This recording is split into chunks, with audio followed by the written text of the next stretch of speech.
সকাল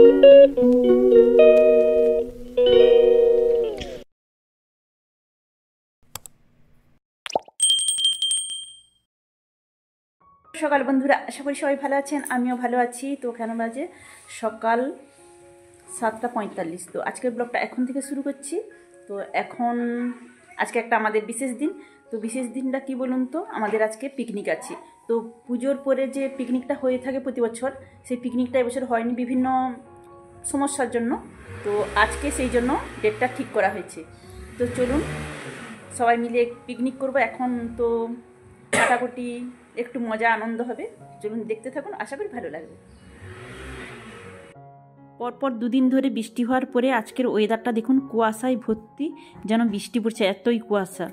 তো কয়েকদিন ধরে হবে হবে করে পিকনিক আর হয়ে ওঠে না বিভিন্ন সমস্যার জন্য। এই জন্য আজকে বললো ওয়েদার যতই খারাপ হোক আজকে পিকনিকটা হবেই। তো চলুন সবাই মিলে যাই, আনন্দ করি, খুব ভালো লাগবে। আমি আর ওই দিদিটা দুজন বটি নিয়ে এগিয়ে যাচ্ছি। এখন সবজি কাটা হবে। আর এই যে দেখুন সামনের মোড়ে রাস্তায় দেখা হলো আর দুজন দিদি মিলে কড়াই বয়ে নিয়ে আসছে, লোহার কড়াই। তো ওরা নিয়ে আসছে, ভীষণ কষ্ট হচ্ছে। তো মাঝখানে আর আমি দিদি বললাম তাহলে আমরা কিছুটা নিয়ে যাব। তো পাশেই আরেক দিদির বাড়িতে হবে অনুষ্ঠানটা, খাওয়া দাওয়ার আমাদের যে পিকনিকের অনুষ্ঠানটা। তো বয়ে নিয়ে যেতে লোহার কড়াই, তো বড় কড়াই নিয়ে যেতে কষ্ট হবে, সেই জন্য আমরা এখানে বললাম যে দাও, আমাদের দাও, আমরা নিয়ে যাব এবার। তো এই দিদিদের কাছ থেকে আমরা এবার লোহার কড়াইটা নিয়ে নেব, ডিসিশান নিলাম। তো এই যে কড়াই নিয়ে নিয়েছি আর ওদের মটি ধরিয়ে দিলাম। এবার সবাই মিলে চলে এসেছি।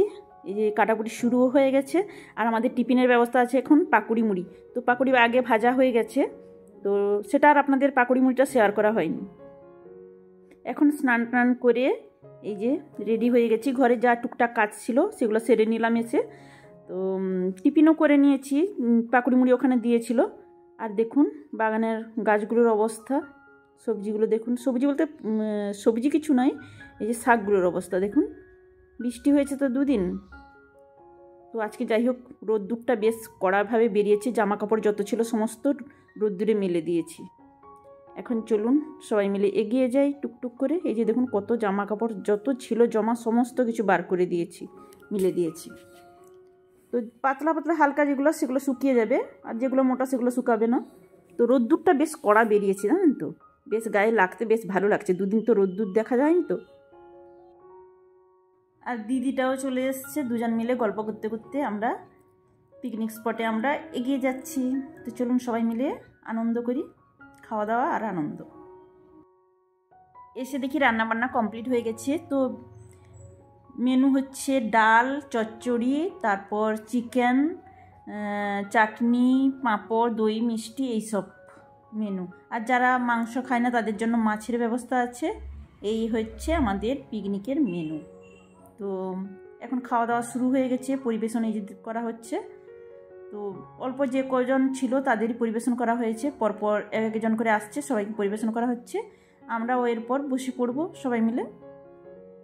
গল্পও করা হচ্ছে, খাওয়া দাওয়া হচ্ছে, পরিবেশনও করা হচ্ছে, খুব আনন্দ হচ্ছে, খুব মজা হচ্ছে। তো সবাই মিলে সবসময় তো বেরানো হয় না বাড়ি থেকে। তো তো এখন সবাই বেরিয়েছে, এক জায়গায় হয়েছে, খুব আনন্দ করা হচ্ছে আমাদের।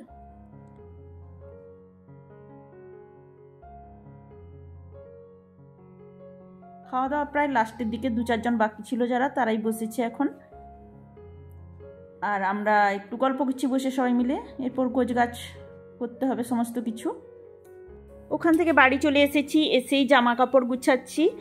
এই যে যেগুলো হালকা পাতলা জামা কাপড় সেগুলোই গুছিয়ে নিচ্ছি। যেগুলো মোটা ধরনের সেগুলো তো আর শুকায়নি, কালকে আবার রোদ্দুর বেরালে কালকে রোদ্দুরে দেব। তো আজকে খুব সারাদিন মজা করলাম, আনন্দ করলাম, খুবই ভালো লাগলো সবাই একসঙ্গে মিলিত হয়ে। আর আপনাদের কেমন লাগলো আজকের ব্লগটা কমেন্টের মাধ্যমে জানাবেন। আর যদি ভালো লেগে থাকে তাহলে লাইক দিয়ে আমার পাশে থাকবেন, কমেন্ট করবেন, জানাবেন আজকের ব্লগটা আপনাদের কেমন লাগলো। তো সবাই সুস্থ থাকুন, ভালো থাকুন, এই কামনা করি। আজকের ব্লগটা এখানেই শেষ করছি।